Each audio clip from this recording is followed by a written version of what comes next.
proudly presented by Lead India at Princeton University, with the support of the Hindu American Foundation. Join our community at facebook.com/leadindiaprinceton.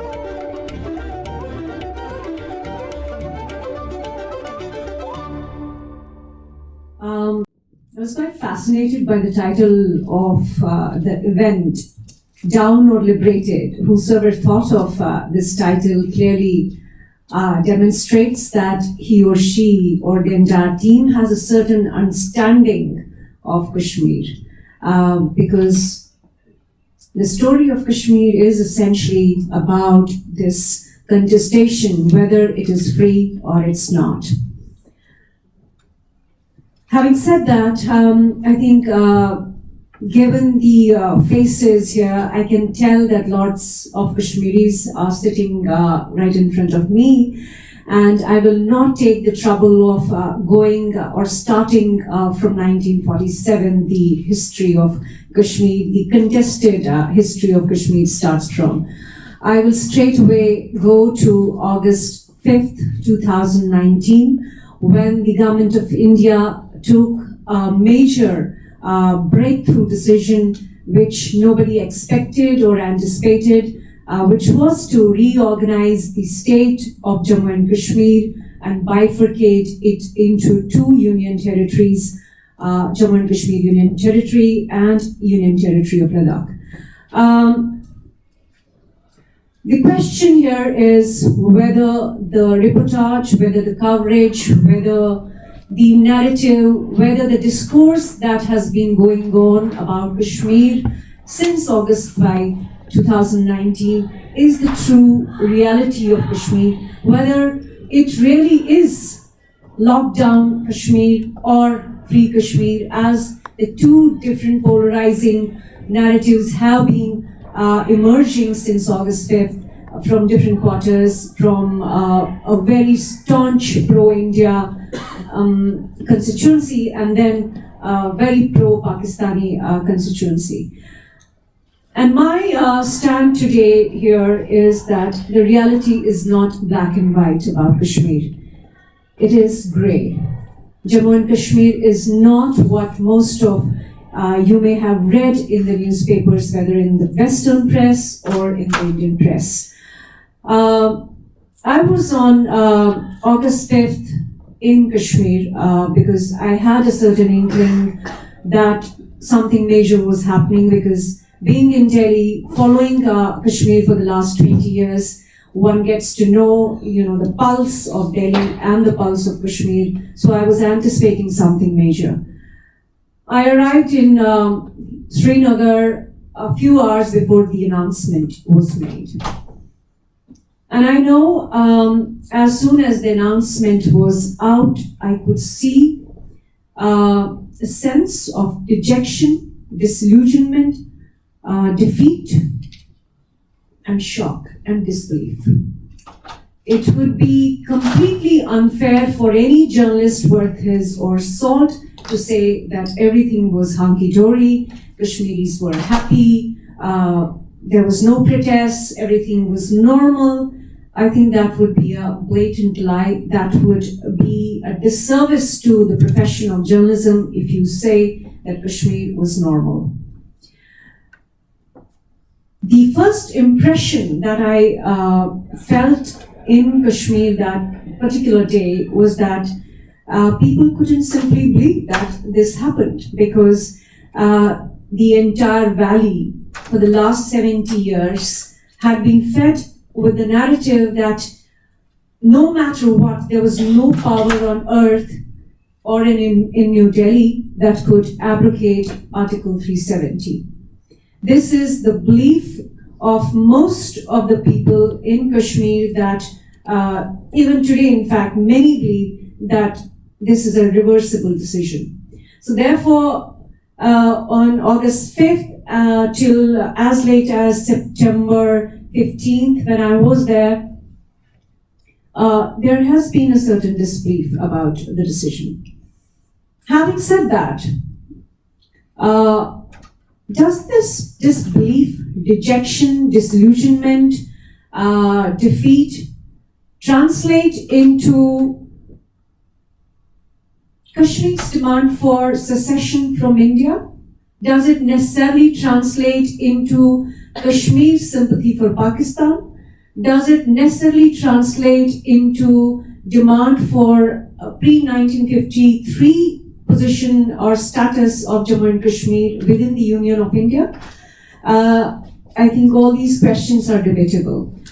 Simply because the view in Kashmir is not one monolithic, it is not homogeneous, it is not uniform or unanimous, no matter how much we would like to believe that Kashmir is a homogeneous political entity with a unanimous political view. Simply because I would say there are at least 3 different constituencies within the valley. As we all know, and if some people in this room don't know, Jammu and Kashmir is a constitutional unit which has ethnically 3 different regions: Jammu, Kashmir, and Ladakh. And all 3 different regions have different political aspirations, all 3 different regions have different political point of view. And within Kashmir, my claim is that there is a heterogeneity of political aspiration and political point of view. Why do I make that claim? Simply because if you look at the history of Kashmir since 1947 till date, there has been a constituency that votes, that goes out to vote despite the fact there has been militancy, there are threats, and there is intimidation against people who go out to vote. And then there is, of course, a constituency that has contested the legality of the instrument of accession since 1947 itself. And that constituency is the constituency which has been demanding Azadi, which has been demanding secession from India. That is the constituency that has been seeking separation from India. That constituency is also the constituency that backs militant movement, whether it was led by JKLF or Hizbul Mujahideen, Lashkar-e-Taiba, Jaish-e-Mohammed, and now we have far more radical elements and groups which are now taking that violent movement forward. And then, of course, there is another constituency which I will come to later, and I think that will be the key determinant for the future of Kashmir. But I want to go back to the 2 constituencies that I claimed are essentially 2 biggest stakeholders in Kashmir Valley. The constituency that had been a supporter or advocate of peace and dialogue and elections is a constituency I think is the most dejected, the most defeated, and the most disillusioned constituency as of today. And when I said, does this dejection necessarily mean that they are going to turn to, say, militancy? Are they going to turn to Pakistan or to even China? My claim is that no. This is a constituency that still believes that the issue of Kashmir can be resolved through constitutional means. This is a constituency which still believes that in the Supreme Court of India, there is a possibility that the court is going to say that the entire decision was unconstitutional. This is also the constituency which is hopeful that even if the court doesn't decide in their favor, I think they have a legitimate right to seek domicile rights for land and jobs in Jammu and Kashmir. So what am I really getting at? I'm saying that the majority in Kashmir are votaries of peace. They are votaries of resolving Kashmir through constitutional mechanisms. And I'm saying that this is the same constituency which will go back to the negotiating table, go back in talks with New Delhi, and try to seek as many rights as they can through bargaining of whatever interests and whatever stakes they have on the table. The other constituency about which you actually read a lot, and in fact that is the only constituency that has been talked about by the Western press and the rest of the world as well, including Indian press. And that constituency is somehow being projected as the only legitimate constituency in Kashmir. That constituency is a constituency which disputes the accession of Jammu and Kashmir with India, and claims that they should legitimately be given the right to self-determination. And when I say right to self-determination, as we all know, that to begin with, that right entailed only two options: the option of joining India and the option of joining Pakistan. That constituency is also at the forefront of violent protests. And whatever you read in the newspapers, the fact is that violent protest is concentrated in a very few select pockets of Kashmir. It is not widespread as you would like to believe. Kashmir is not the violent image that you have formulated in your minds, that Indian media also likes to show off, and the rest of the world media also likes to present, that Kashmir is burning, Kashmir is violent, everyone is out there as a militant, everyone is monstrous. Kashmir is not all that. Kashmir does have, I think, and this is not just my belief, it is statistically proven that the majority in Kashmir have stayed away from violence. Now, when I say statistically stayed away from violence, I'm comparing 2019 with 2016. I was there in Kashmir even in 2016 when Burhan Wali, the Hizbul Mujahideen commander, was killed. And the massive amount of violence on the streets that you saw in South Kashmir or even in Srinagar, in various pockets of Kashmir, I didn't see, or I don't think, even other journalists can make the claim that they saw that level of violence in Kashmir in August or September or even now. The violence has been extremely limited, and that violence actually did not result in the kind of killings that we saw in 2010, 2016. The violence that we saw was, of course, there were clashes in an area called Saura in Srinagar, close to Srinagar. And the people who were involved in that violence are unfortunately in a zone which India probably should acknowledge is, so to say, a liberated zone. That liberated zone is seeking one thing, and that is separation from India, and it calls itself Chota Pakistan. It calls itself an extension of Pakistan, or maybe an advocate of Pakistan within Indian Kashmir. It has dug out roads. There are trenches, and the exit and entry points are all blocked. People have been protesting there. People think that for them, this is the ultimate final call for Azadi, also for the Islamic Jihad, that they have been raised they've been raised in the rhetoric of for the last 30 years. And this is what you've been seeing, that the youth from these select pockets going out there, clashing with security forces, getting hit by pellet guns. There being injuries. I think there are more than 50 youth who were injured. There are probably more, but they haven't come out from that area. They are getting treated within that concentrated area by their own doctors.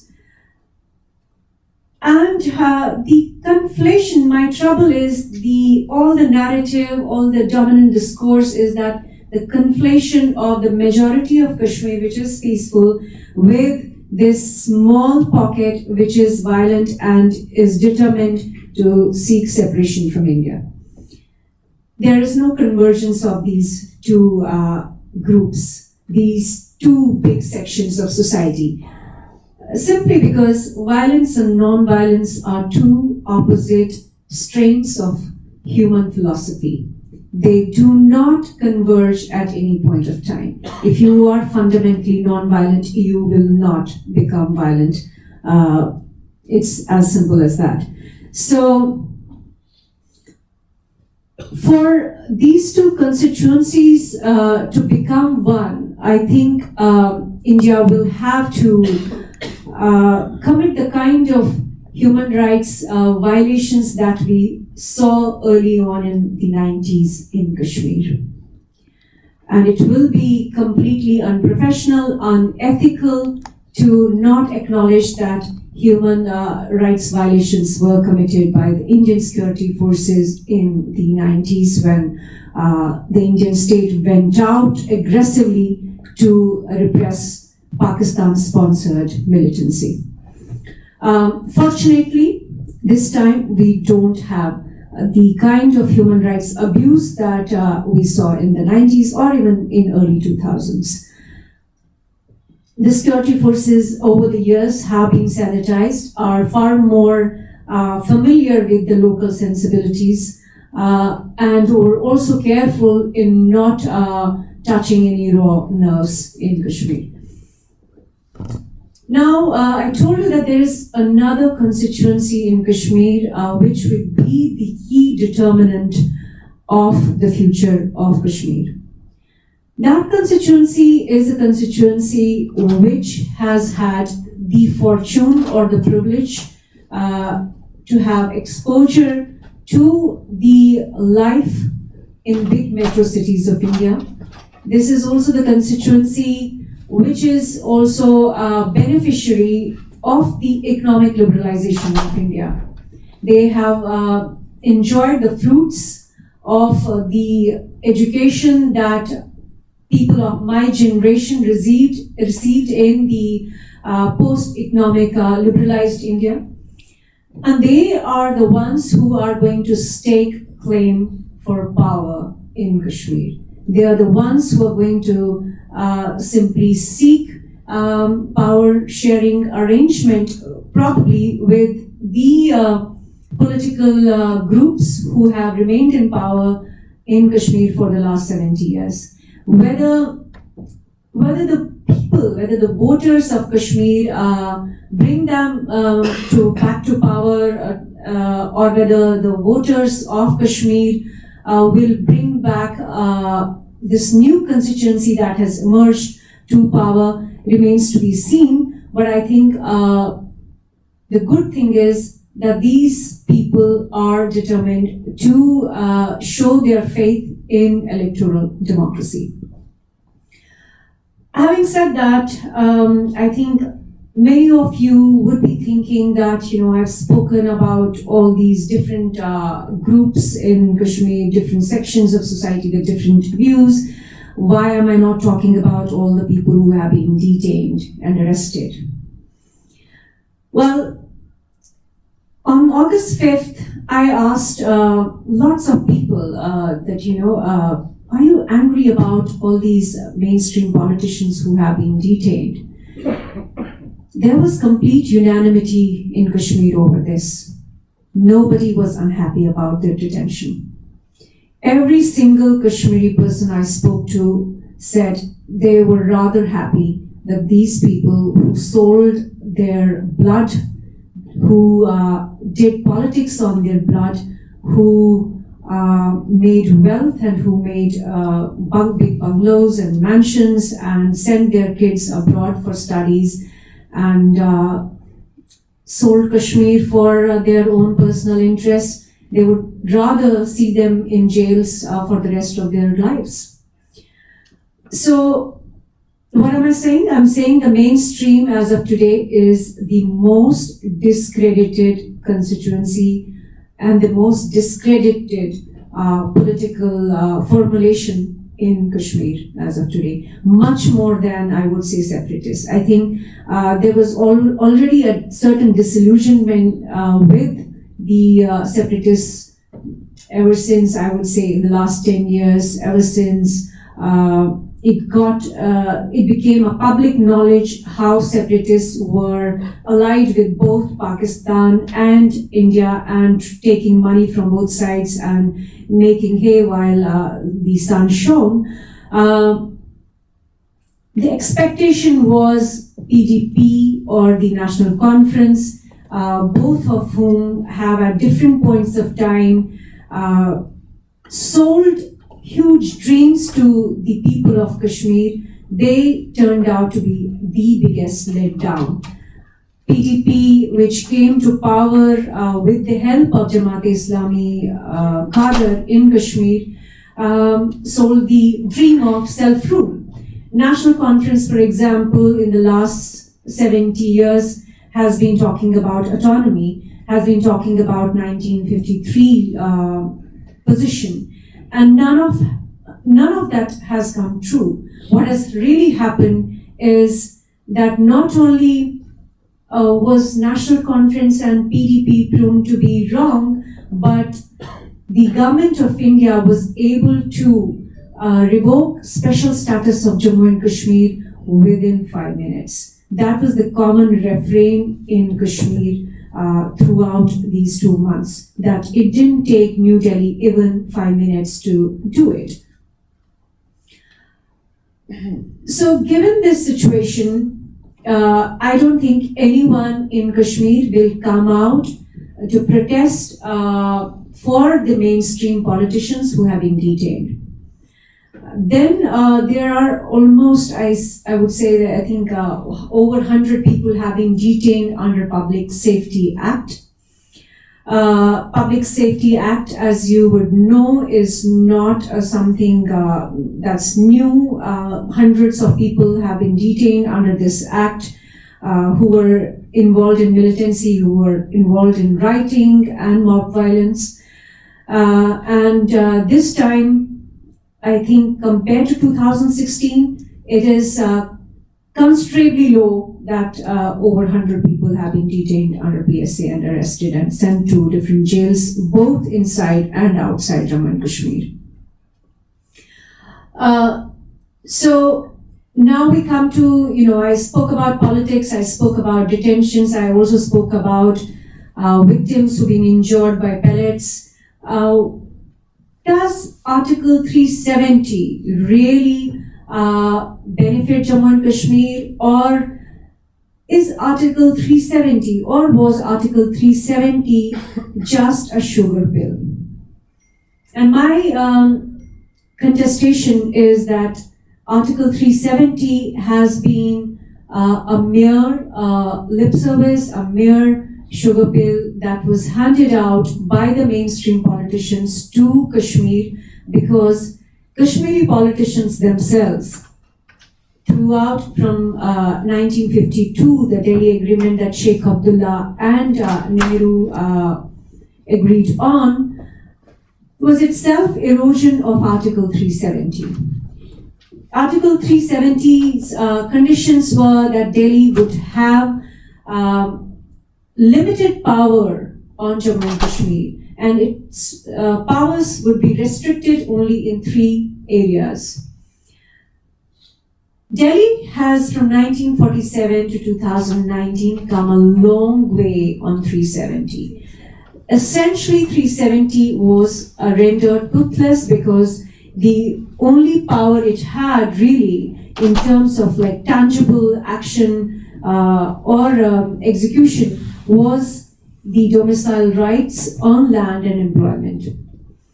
And that's why I think even 370 is not going to be an issue in Jammu and Kashmir, because most of the politicians or political groupings which will emerge out of this crisis is going to focus and demand the protection of environment in Kashmir, protection of employment, and protection of land. And of course, protection of demographics. I think that is going to be the new agenda for politics in Jammu and Kashmir. I think I'm going to end my talk here and open the floor for questions because I can already see a lot of people thinking that I haven't addressed probably a million questions that you have in mind. So please feel free to raise your hand. I am going to address, I think, as many questions as I can, but I'm going to forewarn you that we will end this at 4:30 and not extend it beyond 4:30. The gentleman there. Thank you, Aarti. So I listened to the talk that you just presented. So I think as a journalist, you have a responsibility to present the entire picture, not just one side of the picture that is painted with the narrative from the government. So that's my first question. Excuse me, let me intervene here. If instead of giving observations, you ask me questions, I will respond. I will. If you make observations, I will pass. But the observations are on that you are free to take. You're free to judge me. You're free to pass any judgments and comments. That's all right. But I would really appreciate if you ask me questions. Can we get to the question now? Yeah. So you talked about the arrests of politicians, right? That's where you stopped. You said PDP, you said National Conference. These were the people that the general public was very happy about, that these politicians were arrested. Well, what about the people, the common people that were arrested? India sent 5 fact-finding missions to Kashmir to go and research what was happening. There is a documented report of over 13,000 kids that have been arrested as young as 9 years old, that have been arrested, thrown into prison. So what's your question? Please ask me the question. Please stick to the question. Okay, the question is, why is your reporting selective? Why are you not talking about... All right, I got your question. Thank you. I understood your question. Can you now please say? To begin with, this fact-finding commission that claimed that 13,000 kids have been arrested. Would you please go back to this fact-finding commission report? What is their methodology? Did they go to these 13,000 households and did they do any survey and find where these 13,000 kids are arrested and where they're being sent to? I'm afraid the methodology. No, I will not allow you to intervene. Let me answer your question first. There is no survey. There is no methodology. There is absolutely no statistical correctness to this figure, simply because it is impossible for any fact-finding mission to go to 13,000 households in 2 days or 3 days or even 5 days and then come up with this 13,000 figure. Why not 14,000? Why not 13,005? Why not 13,099? Why is it 13,000 figure? Where did this figure come from? I mean, if you are really a rational reader, you would question yourself, where did this figure come from? So are you saying there are no civilian arrests? I'm saying there have been arrests. I already acknowledged it myself. You don't need to tell me. I'm telling you myself that people have been arrested. And I'm telling you that people have been detained and arrested. There are 2 different categories. Detention is different from arrest. Detention happens under preventive custody. Arrest is under a certain law, under a certain section of the law.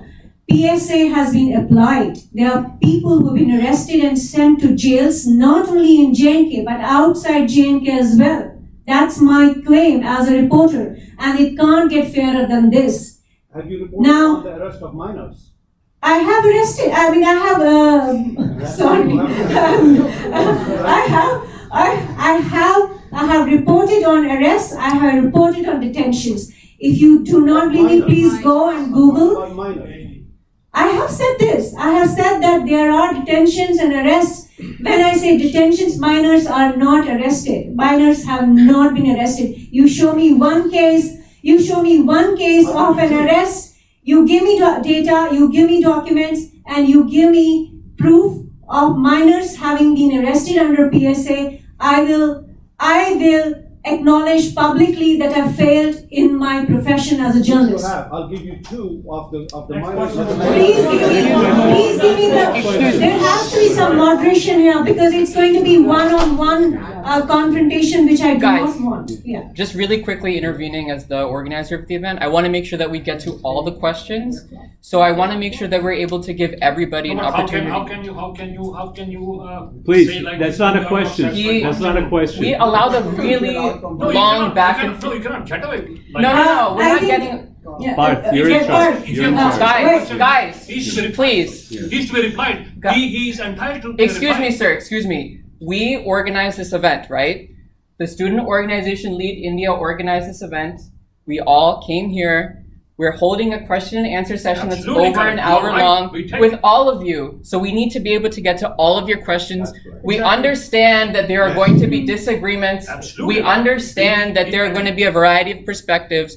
But if we just allow it to be a free-for-all, we are not going to be able It to is get not to free every. for all. This gentleman got up. He is not satisfied with it. Excuse me, sir. He is Do raising you have a questions. question? Do you have a question? No, If you don't have a question, then please. Excuse me. Then I think. I'm talking about his This is question. all the next question. Next question. See, Yes, Next question, this please. gentleman. Gentleman in the front. All right. Thank you. So thank, Either of the two. Thank You you first. thank you very much for presenting your point of view here. So initially, this was supposed to be locked down or liberated. Locked is gone. So the topic by itself is.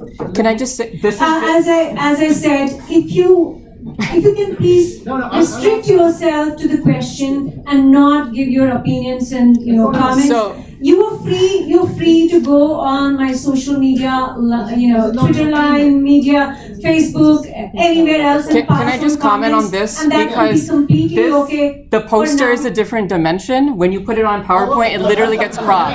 There's nothing sinister about this, like, at all. I'm so sorry. I just want to explain to you that this is not sinister. Thank you very much. So because if it's locked is gone and the rest is still there, it's doubly in. You're reading too much into it. So. I'm getting the sense that this is a very unprofessional setting. We're not allowing each other to speak to each other. Yeah, can you please ask me a question? I would really appreciate if you show a little bit of respect. Okay, so the question is, while in your reporting, you said people are extremely happy with the removal of Article 370.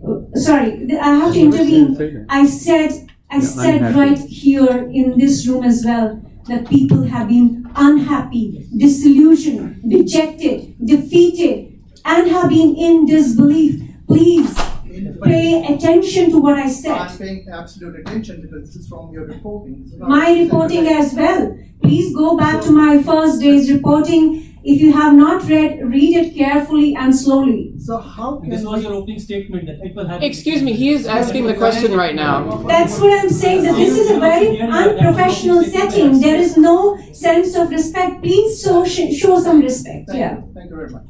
So the question is, how can you convince me and the audience that your reporting is absolutely professional? Because the news we are getting from New York Times, Guardian, Washington Post, Independent is absolutely contradictory to what you are writing in your newspaper. Yeah, exactly. Thank you so much. You asked me that question because that is the most vital question as of today. And I'm going to Can I say, interrupt for 1 second? no, thank you. Asked your question. No, it's a part B of the same one. Because This is what I'm saying. This is so unprofessional. I mean, we're sitting in Princeton. We're not sitting in some, on some street. I agree. So let Please me, go ahead. if you're asking me a question, allow me to answer Please it. go ahead. Yeah. And I'm saying that, of course, you read, in fact, not just NYT or Washington Post, if you actually take even Hindustan Times, Times of India, Hindu, Telegraph, you take any English national newspaper of India, you would have read similar reports that appeared in New York Times, Washington Post, and Independent and Time or Guardian. And my argument is this, that most of these reports that you read, there is a certain lack of context in all these reports. They do not tell you why Kashmir is the way it is. Kashmir is not your New York. Kashmir is not your Pune. Kashmir is not your Chennai. Kashmir is not your New Delhi. Kashmir is not your Calcutta. Kashmir has been a conflict zone for the last 30 years. Kashmir is not a normal place. Kashmir has not been normal for the last 30 years. It's been a society which is under siege. It's been a society which has lost thousands of people. It's a society which not only lost its own people, it's also a society which drove out an entire minority community. So let's not compare, when we compare, Kashmir, certainly reporters from New York or London come without having a sense of history, without having a sense of context, without having a sense of what has passed on in the last 30 years. Of course, you're going to read only a certain point of view, which is about Saura, which is about the downtown, which is about the pockets where separatism has been nourished and has thrived in the last 30 years. You're not going to read about areas, for example, Shivpura, which has been going on normally. You will not read about Rajbagh, where things are hunky-dory. You will not read about areas where I actually ate Vazwan, even during this lockdown. I ate Vazwan every single day during the lockdown, and you will be shocked. And I can prove it that I ate Vazwan. So my point is this, that Kashmir is not black and white. It's a gray zone. There is violence, there is non-violence, there is peace, there is bloodshed.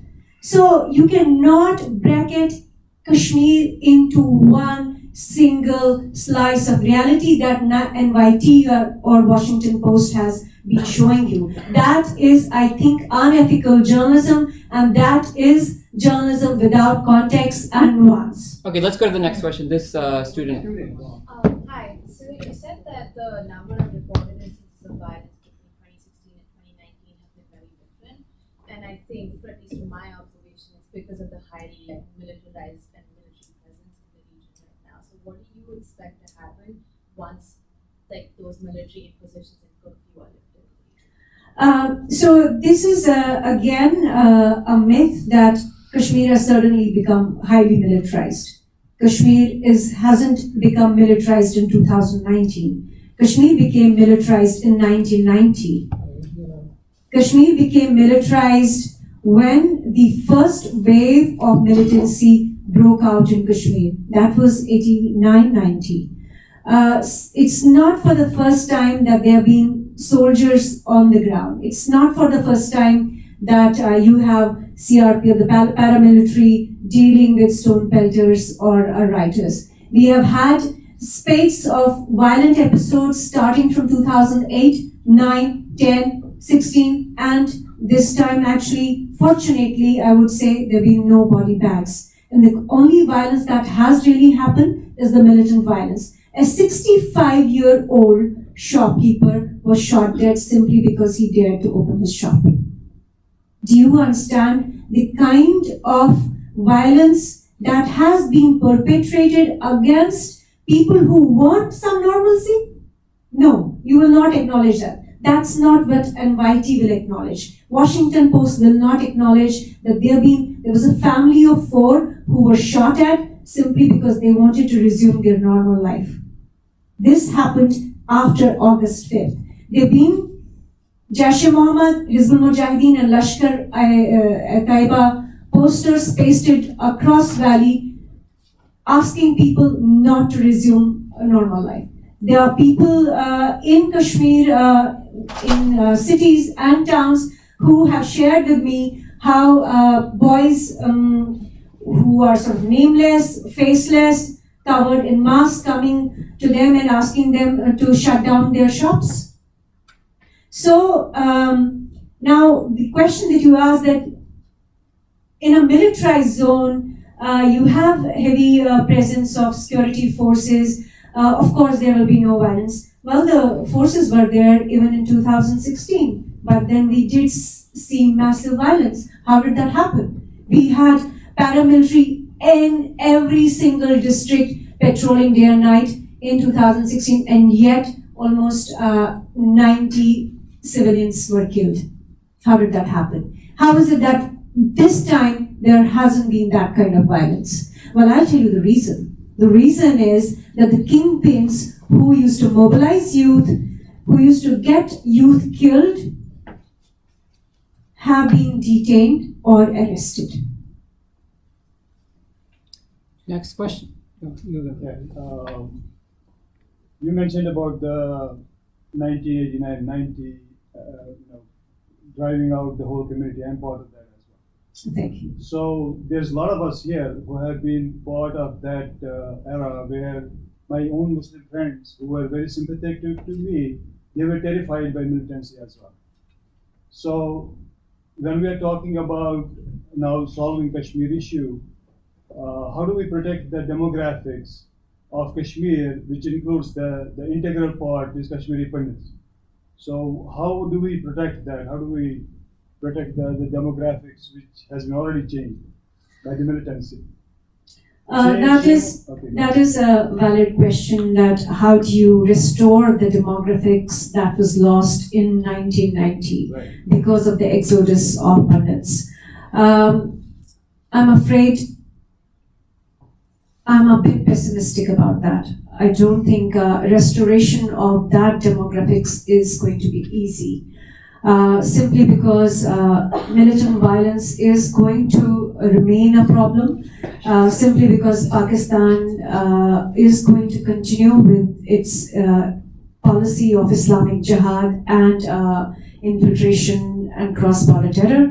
Therefore, I'm not sure if Kashmiri Pandits as a community will feel safe and protected enough to go back unless there is a certain assurance and a certain insurance as well that they will be protected and there won't be a repeat of 89-90 violence. I'm not sure restoration of demographics is going to be easy for India.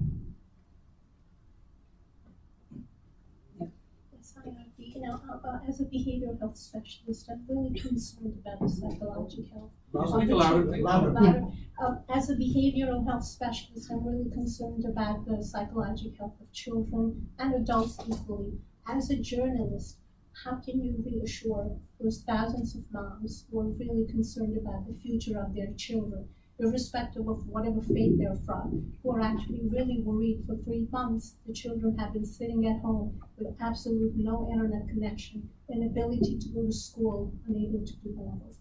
I'm asking for help. That is a very good question, and I really empathize with not just the kids, who have been, because I can't imagine myself as a kid being cut off from the world. I really also feel empathetic towards parents who are worried about the future of their kids. This is a very unfortunate situation, and I have been saying it openly and publicly that it's important that the government of India should restore forts. And fortunately, the government of India, after I think 2 months, restored the landlines first, and then they have restored the post-paid mobile phones as well. Having said that, have they lost their education in the last 3 months? Well, the good news is I actually went to lots of schools during August and September, because it is the biggest concern any society should have, that their children are not getting educated. What I discovered was that schools have figured out a mechanism to deliver education in moments of crises in Kashmir. It was completely a shock to me, because I had never imagined that schools will come out with innovative ideas to impart education while students are not coming. So how do they do it? they're doing through distance education. They are, I saw, in fact, I don't think I can show you some of the pictures on my phone, where schools are issuing advertisements in newspapers asking parents to come and collect the study material from schools. So that was really impressive that teachers and principals are thinking on those lines. So I asked a few principals, how do you do this? Like, why are you doing this? And they told me that this is not for the first time that this such kind of crisis has broke out in Kashmir. They have been seeing this for the last 30 years, and this was in 2016 when Kashmir was forced by militants and forced by rioters, stone pelters, and mobs around across the valley to shut down for almost 6 months. They came. There was a collective of educationists who got together and who figured out a way to deliver education in such crises. So they told me that, in 2016, when Burhan Wani was killed, lots of parents were worried that, schools were not opening and there was no initiative from civil society to break that, lockdown which was imposed by separatists. So they went out of their way, they put all their heads together, and they came up with this module under which they put students, subject them to test by sending out study material through their parents, and eventually they conduct exams either on time, or if this exams are not conducted on time, they go back to their previous course and then appraise them accordingly for the final exams. Having said this is not normal education. This is not normal behavior. This is not normal circumstance for any society. It shouldn't happen. It shouldn't have happened to begin with in 2016. I remember there was one particular ad which went viral. In fact, I also shared it on social media. There was this one woman, a mother, who made an appeal to separatists. Please allow us to resume our normal life. Our children are getting wasted. They need education. They need careers. They need to catch up with times, and they need to compete with the rest of the world. And therefore, they need to go back to schools and colleges and universities. So I remember that mother's appeal had an impact, and eventually Gilani and other separatists did say that yes, students can go back to school. So I'm hoping this time as well, separatists and mainstream politicians will make that appeal to militants and to separatists also. And in fact, the government of India already, I saw some ads by Governor Satyapal Malik in some newspapers asking people to restore normalcy, to go back to what they've been doing in their day-to-day lives, so that common man's life is not affected. Thank you. Gentleman at the back. Yeah, thanks so much. I've got a question. Since you are pretty well aware of the history, what was it that stopped the government of India during the time when the Kashmiri Pandits were being forced out of the valley by murders, rapes, and all things available to the militants? Why wasn't the government able to stop it? 89-90 was a very peculiar time in Indian history. If you remember, India was going through a very unstable phase politically. We did not have stable governments. We had in fact the emergence of the coalition era. We also were in a major balance of payment crisis economically. India was at its weakest. In fact, it was almost the same situation as Pakistan as of today. When Pakistan is also dealing with a major economic crisis, they have a serious balance of payment issue. India had a similar circumstance where it was weak both politically, economically and to some extent I would say even militarily, because if you are economically weak, you cannot put your investments or funds in defense. So 1990 also, you have to remember, it was an age when you did not have free flow of information.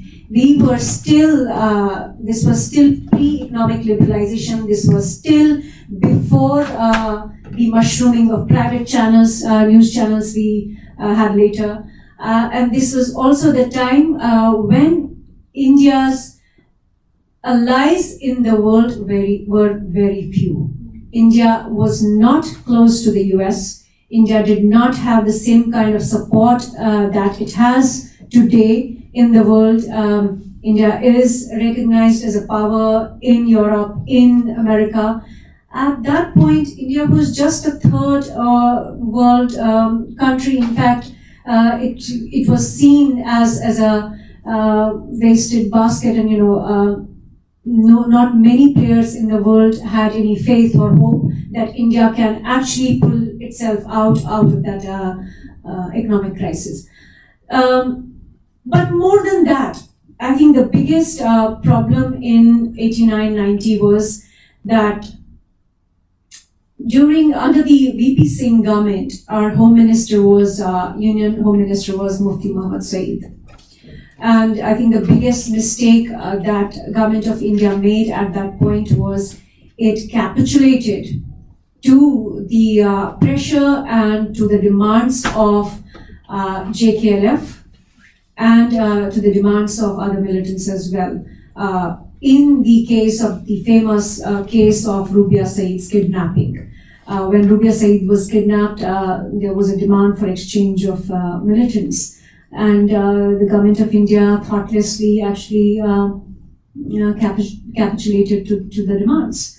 And that sent out a message across the valley and in Pakistan that India is at its weakest, and therefore the minority community is dispensable, and you can target them and you will get away with it. You can change the demographics of Kashmir at that opportune time, and that's exactly what happened.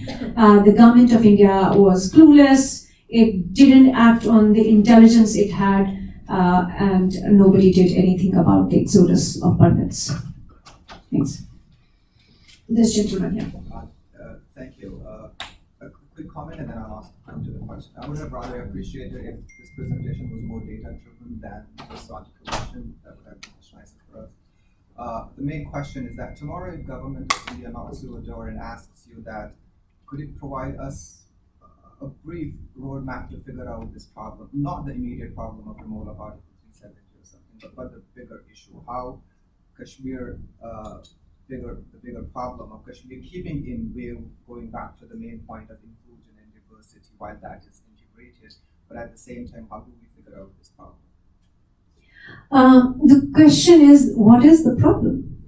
You don't know that? Yeah, no, the thing is that different people have different perspective about what the problem is. No,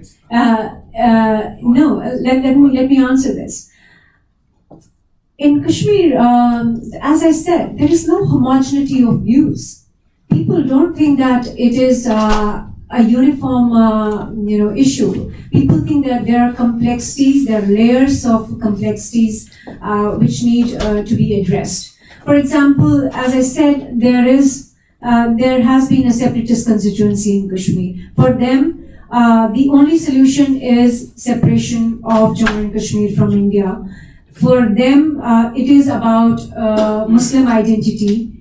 For them, it is about Muslims under Hindu India. For them, it is about Islamic Jihad. For them, it is about we are ordained to fight for the Muslim cause. So that is one perspective. And then there is another one who been saying that Nehru promised us a plebiscite. Nehru promised us self-determination, and then there is another one, that 370 was sacrosanct, it should not have been abrogated, it's unconstitutional. And then there is another one, that no, our future lies with the Union of India. We need to have the same growth story that the rest of India has had. We need to have development.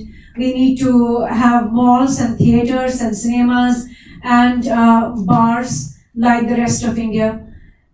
So where is the homogeneity? Where is this one single uniform perspective? That's why I said, what is the problem? I think there are several problems. I think there are several solutions as well. I think the one thing that is not possible, and I'm sticking my neck out on this, is separation of Jammu and Kashmir from India. I think that will not happen. I think that solution has gone out of the room. That is not on the table anymore. I think autonomy is not on the table anymore. I think 370 is not on the table anymore. So if the government of India would ask me what is the roadmap, I would of course say that bring all the stakeholders, Kashmiri Muslims, Kashmiri Pandits, even Kashmiri separatists, Jammu Walas, Ladakhis, all of them together and ask them what do they really want. At the end of the day, if it's about power, if it's about governance, if it's about essentially the whole fight is about what? It's about a certain vision for governance, a certain vision of Jammu and Kashmir. How do you want to see Jammu and Kashmir? Do you want to see it as a secular, syncretic culture society that I grew up in? I would say yes. I would like a plural Jammu and Kashmir. I would like where all communities can coexist. I would like a situation where I was living happily with my Muslim neighbor, where Muslims would come to the Hindu households on Shivratri, where Kashmiri Pandits would go to their Kashmiri Muslim neighborhoods on Eid and exchange greetings. So ultimately, it's the society of Jammu and Kashmir which has to decide what it wants for its future, what it wants for its children. They have to decide. Therefore, they will have to sit on the table and speak to New Delhi and come to a certain agreement on the vision for Jammu and Kashmir. That's just a quick comment. That's where the problem is, that India is not ready to sit with the Okay. No, so that's what I'm saying. I think, okay, all right. I think I understood your question. I think what will really happen, what will happen, I don't think India and Pakistan are going to sit on the table. I think Jammu and Kashmir and New Delhi will sit on the table. And I think that already is happening. I think the process has started. You will eventually get to know, how this whole thing evolves. Without the people's involvement? I'm saying people are speaking. No, anyway, this gentleman. Hello, thank you, Aarti. I congratulate you for being a Kashmiri. I'm a Kashmiri American living in this country for so many years, for about 4 decades. And Kashmiri Pandits, Kashmiri Hindus, they're my brothers and sisters. I'm Muslim, they're my brothers and sisters with the book. You talked about some Muslim organizations, some Muslim so-called terrorist organizations, but you never mentioned about the people who are affiliated with Vishwa Hindu Parishad, Jansa, BJP, who are bringing hell. They're on the street, they're killing people. And you never mentioned how many people are behind bars. How many kids? You said about 100 politicians are behind bars.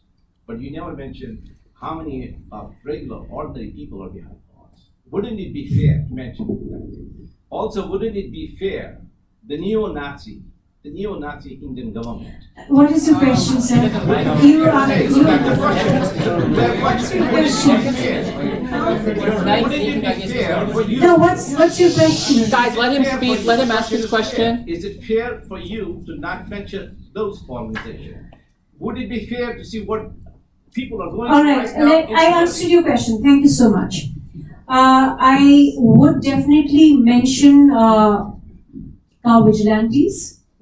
I would definitely mention lynchings over beef. And I would definitely mention the Hindu radicals who have emerged in the last 10 years in India, if I were talking about the rest of India. But, let me finish. But we were talking about Jammu and Kashmir, so I restricted myself to Jammu and Kashmir. I can go on and on about how cow lynchings, how the political rhetoric on cow vigilantism, how lynchings over beef has torn apart the secular fabric of India, how it is shameful and disgraceful for me as an Indian citizen when an ordinary Muslim gets lynched for beef. It is unsettling and troubling for me as a journalist, as an Indian citizen, to see an innocent Muslim dying at the hands of Hindu radicals. But, we're not talking about the mainland India. In Jammu and Kashmir, we have a different problem altogether. I don't see VHP and RSS in Kashmir. Are you telling me Kashmiri Muslims are VHP and RSS? Because From India, they were sent because- to kill people. no, are you They're on saying? the streets, what else? No, what is your proof? So I think we're getting again into this, one-on-one, please. No, questions, please. The gentleman at the back. Thank you. Thank you so much. I really apologize if this question has been answered. My question is to, given the setting we are in from an economic department of economics perspective, drawing a parallel or a loose parallel which may perhaps not fit it is the Punjab problem, the militancy in Punjab. Khalistan and all that was just in California or perhaps Canada, and thankfully, so nobody in Punjab really needs it anymore. That's what I consider conflict. But if you look at the history of it, of course there was the political will, there was the security forces and all that happened, but then there was also the economic part, a big part, the economic liberalization and people getting money and doing the business, raising kids, right, sending them education. Agro-business started booming. I myself an agricultural engineer. I saw this firsthand, having lived before, through, and after the militancy. So, is there a hope? Specifically, we are talking about J&K public. I mean, there's a lot of potential in that land, if not from an industrial perspective, but certainly from the agricultural side and touristic side. Is there a hope that the political conversation, perhaps as in Punjab and other places, may still be there, it's okay to talk about it, but perhaps take a backseat? Do you see that when you go on the ground and report on that kind of thing? Yeah, so that's why I had referred, I don't know if you were here when I was giving my talk, I said that Kashmiri society is divided into three different sections, three broader sections. One section is the separatist section, pro-Islamic Jihad, pro-Pakistan, pro-Azadi, and then there is the majority, which is for the constitutional mechanisms, which they believe that Kashmir issue can be resolved through constitutional negotiations. And then there is another constituency, the constituency that has had exposure to the post-economic liberalized India. And that constituency wants to bring malls, cinemas, bars, all kinds of modern facilities that you and people in this room have privilege to or access to. So that constituency is outgoing. They have an optimistic vision for Jammu and Kashmir. They want to bring in investors. And this constituency is going to be the most significant constituency sitting on the negotiating table, because they are the people who are working on the ground very quietly and who have had exposure to education, exposure to new techniques and innovations in India and abroad. And mind you, these are also the sons and daughters of separatists. So they are going to, they will try their best to bring in investors to Jammu and Kashmir. My only worry and concern is that even though there's a hope and there is a lot of enthusiasm in these young kids and in Kashmir, my worry is that Pakistan is not going to change. Pakistan is going to continue its cross-border terror. It is going to continue with its Islamic Jihad in Kashmir, and that will create or perpetuate the sense of insecurity for investors. If that happens, it will be very, very challenging for big investors to come in and invest. But I think a lot of philanthropic businesses or businessmen are going to come. In fact, I interviewed some people who are already in the process of bringing campuses of the biggest in universities and institutions of India to J&K. So that is going to happen, and if that happens, the access to modern education, to newer streams of education will change the fundamental structure and thinking of society. Thank you. Next. Aarti, you spoke about Kashmir. So we are speaking about Kashmir. Kashmir is basically divided into three. It's Kashmir, Jammu, and Ladakh. So in all your discussions, in your visits in Kashmir, did you look at Kashmir only from the 8th district of Kashmir? Because you were articulating that people of Kashmir are in a state of shock, displeased. Was that limited to the 8 districts of Kashmir, or was it encompassing Ladakhis, encompassing Jammus also? That was the first question. Second question was that, when you speak about the lockdown, Kashmir, it's a down actually, was it government imposed or is it militants imposed? The Very good schools which question. are not working, because the lady out here, she spoke about her children not being able to go to school. Is that purely a militant problem or is that a government problem? Is the government of India not wanting? I understood your My question. third question is a small. I give you my hand and you take my neck. All right, go ahead. Third question. So when you speak to Kashmiris, does it include only Kashmiri Muslims, or have you spoken to all other minorities? Because India is a secular state, it's a plural state encompassing all minorities. When you speak about minorities, do we speak to minority Gurjars in Kashmir? Do we speak about leftover Pandits? What is their view about the whole thing? That's a very good question. Let me first answer whether it's government imposed a lockdown or militancy imposed a lockdown. Initially, it was government imposed lockdown. Soon after the decision was announced that the special status of Jammu and Kashmir has been revoked, the government also announced that it was imposing Section 144, which is essentially to restrict movement of people in assemblies. So that's one. The government also shut down entire communication, which is mobile phones, landlines, internet. And I was also a victim of that lockdown because as a journalist, I had to run around from one office to another to file my reports. It was a major challenge because there was no phone, no internet, nothing, absolutely nothing.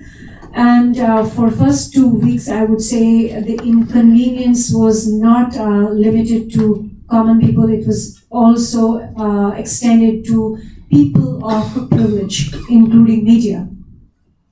But after, I would say, 2 weeks, the government did ease out restrictions. They lifted restrictions on movement. Slowly, they restored landlines, and now they have restored postpaid mobile phones. But internet remains suspended. However, shops and markets remain shut during the day. Now, there is no restriction and there is no lockdown imposed on markets by the government because to begin with, Section 144 was about assemblies, it wasn't about markets. So there was no instruction from the government to shut down markets or shops. Why are shops shut during the day? And when I say during the day, I'm saying essentially that shops are open in the mornings and the evenings. The new normal of markets and businesses in Kashmir is that you open early in the morning, you shut down by 10 a.m., you reopen again around 4 p.m. and then shut down by 10 p.m.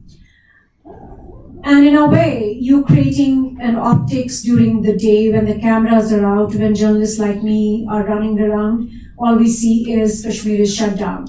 but Kashmir is also doing normal business, and there is normal activity. As I mentioned earlier, I have had Bazwan almost every single day in Kashmir.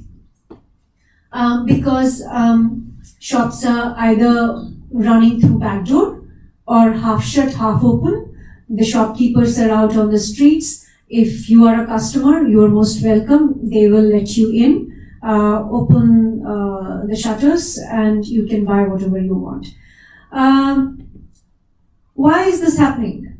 This is happening because I think I did mention that Lashkar-e-Taiba, Hizbul Mujahideen and Jaish-e-Mohammed early on issued posters asking people not to resume normal activity, because it is an opportunity for Pakistan, it is an opportunity for terror groups to show that Kashmir is abnormal, Kashmir is shut down in protest, Kashmir is not going to normalize until we want. So it is, as of now, militants imposed lockdown. The second question was, Jammu and Kashmir is not homogeneous. I think early on said it in my talk that 3 ethnically different regions with different political aspirations. I think I did mention that too. That is why it's important for all 3 regions to come together, sit together, talk to New Delhi. Ladakh, as we know, had been seeking union territory status for itself, because Ladakh, compared to both Jammu region and Kashmir region, is the most backward economically and also to a certain level through infrastructure-wise. So Ladakh had been seeking UT status. I think to a certain extent there was some kind of discomfort and some kind of resentment among Shias of Kargil about this decision, which I think was sorted out by Delhi itself. They've been talking to Shias in Kargil, and I think Kargil didn't witness any kind of protest, especially violent protest. Second, so this is what I'm saying, this is so unprofessional when you intervene. No, you cannot say lies and then say this is sorry. She is saying lies. I come from South Kashmir. This is so unprofessional. Sir, we have my relatives was just. Why don't you ask his question? Sir, put your hand up. Guys, everybody, please come. This is Princeton. You are eroding the sanctity of this institution. This is completely unfair when you do not allow the speaker to speak. You have comments to make. You want to pass judgments. Please feel free to pass judgments. Abuse me as much as you want. Sir, this interaction is you taking up time from other people's questions. So we have she to asks from others. Why doesn't she give it? Why does she make statements? Lies. She is answering his 3 questions. This is completely guys, I have right? Because people want to keep them quiet. My brother is a shopkeeper. This is so unprofessional. This is so disrespectful. I don't even know why I'm standing here. I don't even know why I'm standing here and still putting up with this disrespectful behavior from some of you. So you can believe her or not believe her. Yeah, it's entirely up to you. Sir, it's okay. Let's just move on to the next question. No, but asking something is No, sir, we're moving on. It is not. Sir, we're moving on to let me conclude answering your question. Ladakh, as I said, that there was some issue, and I'm still not a friend. I'm just telling you to keep your shut down. Sir? Is there security? Partha, is there any security? Because I'm feeling very uncomfortable and insecure. Partha, I'm putting it on record. Partha, I'm putting it on record. I'm feeling very insecure standing right here. Can you please call the security, because this is really mob behavior. This is not Sorry, normal. guys. This is Guys, not normal. if guys, If people have to speak, Ma'am. they have to speak. ma'am, Speak. ma'am, excuse me, ma'am, guys. If people want to ask questions, they have to ask. Could I request everybody to stay quiet? This is intimidation. This is one person Guys, we have- versus the rest of you who are shouting and screaming at me. This is completely unfair and disrespectful. Guys, we So, have. please go ahead with your question. I wanted your opinion and your comments on a different segment of operation which is not being talked about. Michael written about them. I'm talking about the association of the disappeared persons of Kashmir, which is being, the founder is Pravina Hangar. I'm sure you'll. I have interviewed her. Let me tell you. In fact, I did a fellowship on children of Kashmir long ago, I think 15 years ago. And I went to Parveena ji's house. I sat with her for almost an hour or two. And I have documented her story. Please go ahead with your question. That was really that if you would be kind enough to go back, make it a mission, and help those thousands of parents who are still waiting for boys to come back to their homes. Your point is well taken, and if you noticed, I already mentioned that there were human rights violations in the 90s. We cannot deny that. That would be unethical. Thank you. That person at the end, yeah. I was really curious because we talked a lot about militancy in Kashmir from the point of view of Pakistan supporting militancy in Kashmir. So I was curious if you could talk a bit about militancy in Kashmir that's just homegrown because of like oppression that has happened in the 90s, as you talked about, lockdown. So I was interested in your take on that. Good question. Homegrown, when we say homegrown, I have a problem with this term. What is homegrown? In 1990 itself, JKLF is also in a way homegrown. Hizbul Mujahideen is also homegrown. But is militancy really homegrown? Without arms and ammunition, can it be really homegrown?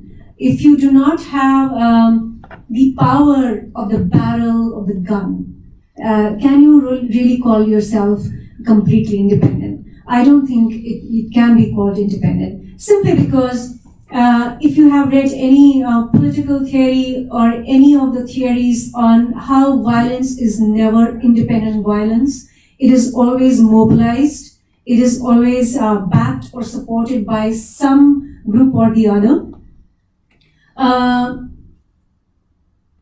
Kashmir's militancy, to begin with, from 1987 till now, has been backed and supported by Pakistani state, and it has gone on record, including, as late as Imran Khan saying that we are going to, continue our Islamic Jihad. This is Islamic Jihad, and we will continue to support it. Therefore, homegrown is correct to only one extent.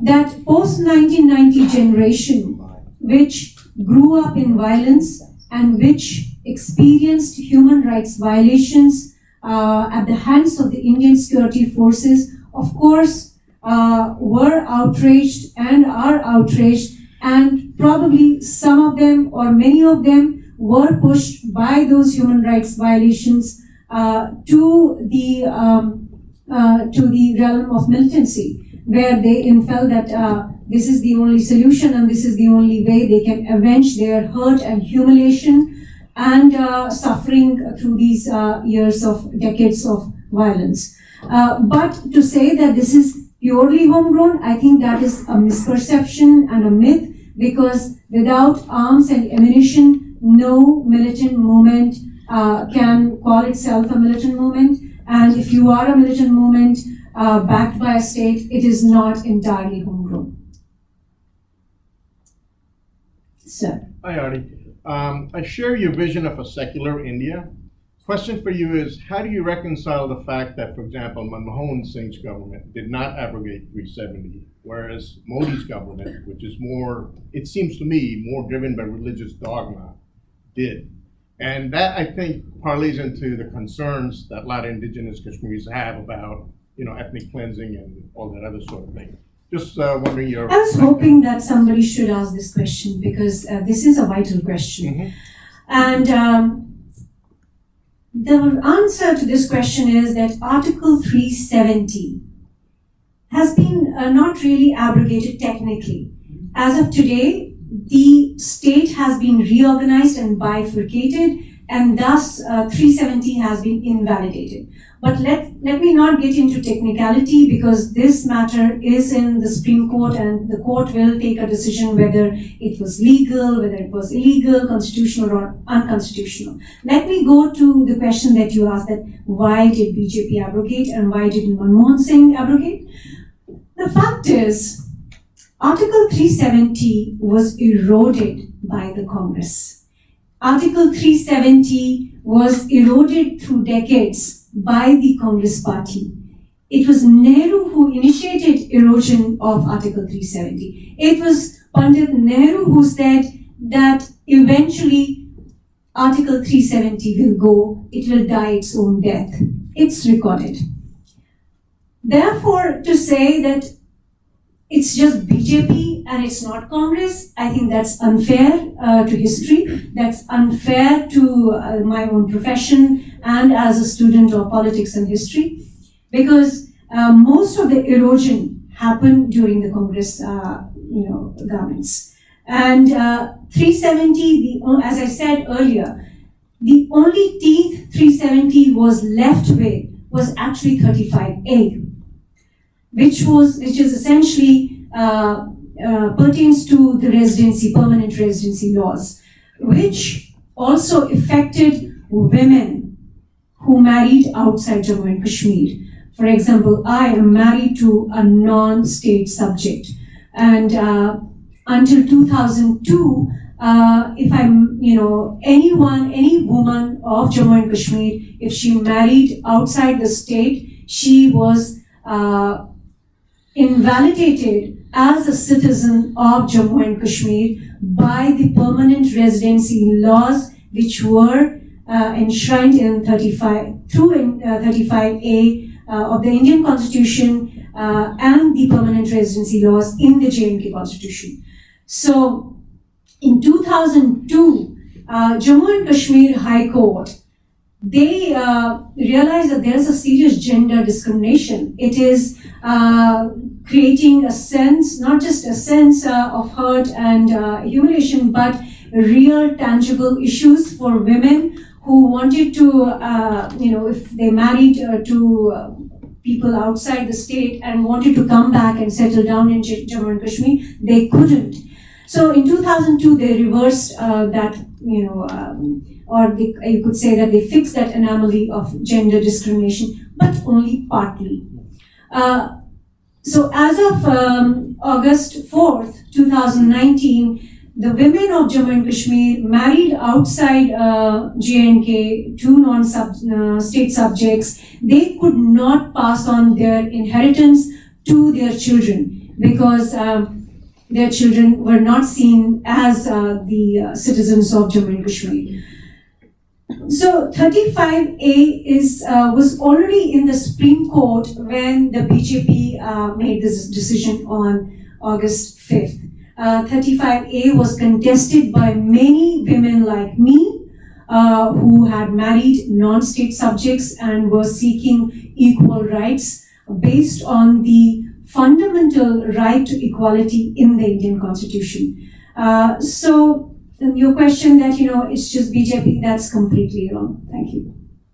We have time for one final question. You, ma'am. Thank you, Aarti. I'm a medical professional, and my question and my concern is about a basic human right, which is the right to access to healthcare. And, under the current lockdown, people didn't have access to hospitals, dialysis, you name it, chemotherapy. There have been reported increased deaths due to lack of access to emergency medical services, especially people die from MIs and so forth. And I don't know if you reported this since I don't really follow you, But I wanted you to comment on this concern, especially in this day and age. These inhumane conditions were imposed on the common people. And this all happened because of this recent lockdown, August 5th. And in fact, there was a physician, a young doctor, who actually talked about this and the fact that he was concerned the patients can't get to medications, etc., and he was put in jail. So do you have any knowledge or comments? All right, I'll play this small clip. This is post August 5th.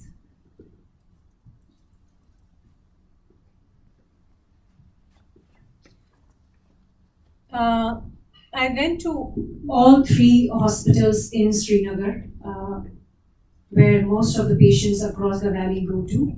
Can we pause this? Hit the space bar. Can you go back? Wait. Can you go back? This, yeah. This is what date? No, next one. Yeah. This is 10th August 2019. This is OPD, IPD, USG, ECG, and you have delivery, you have cesareans, you have other surgeries, you have what's that? Come to see. Yeah, so basically this is on August 10th, when this is 5 days later, and I went to all the three hospitals, not only in August but also in September, to see whether hospitals were functioning normally. And I also spoke to, why isn't this playing? Yeah, there we go. I also spoke to various patients.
मेरा नाम इकरा है। इकरा आप यहाँ क्यों है hospital में? जानी है आप क्या हुआ आपको? उसको ब्रेन हमें जाना था। तो फैसिलिटीज यहाँ है सब कुछ। यहाँ पे आप आराम से आ सकते हैं। आप कहाँ से हैं? हम लोग से। किस जगह से? कामरवाड़ी में।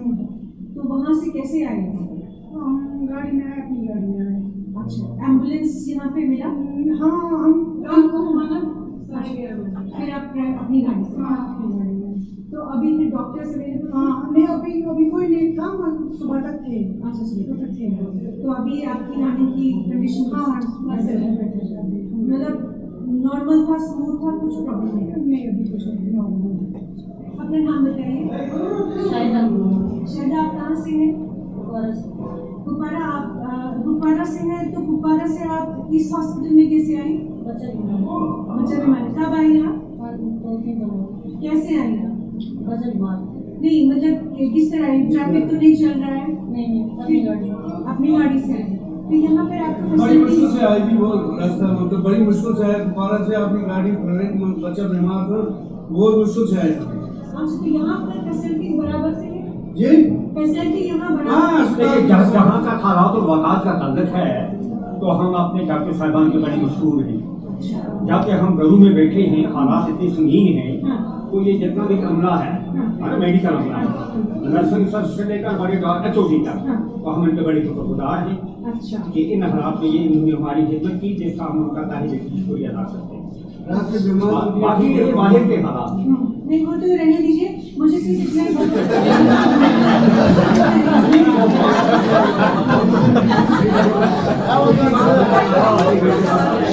That tells it all. That gave it up. I'm so proud of my colleagues. if I wanted to censor that bit, I could have, but I showed you the truth.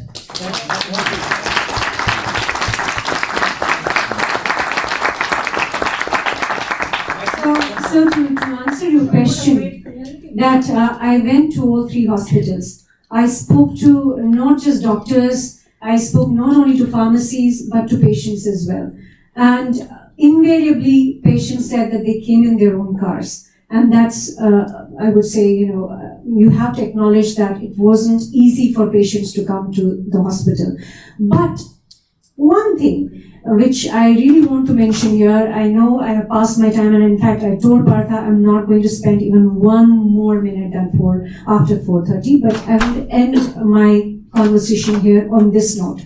I asked doctors in the hospital, doctors, like, how are you managing this? How are the stocks coming? There's an entire lockdown here. And they said, what are you talking about? We've been working in all these contingency situations since last 30 years. Yes. And we keep stocks for at least 3 months. In 2016, Kashmir was shut down by militants for 6 months. We have managed to run this, all the hospitals so smoothly and so well this time that nobody has really complained. So, and you have to remember, these are Kashmiri doctors, Kashmiri pharmacists, and Kashmiri patients as well. Thank you.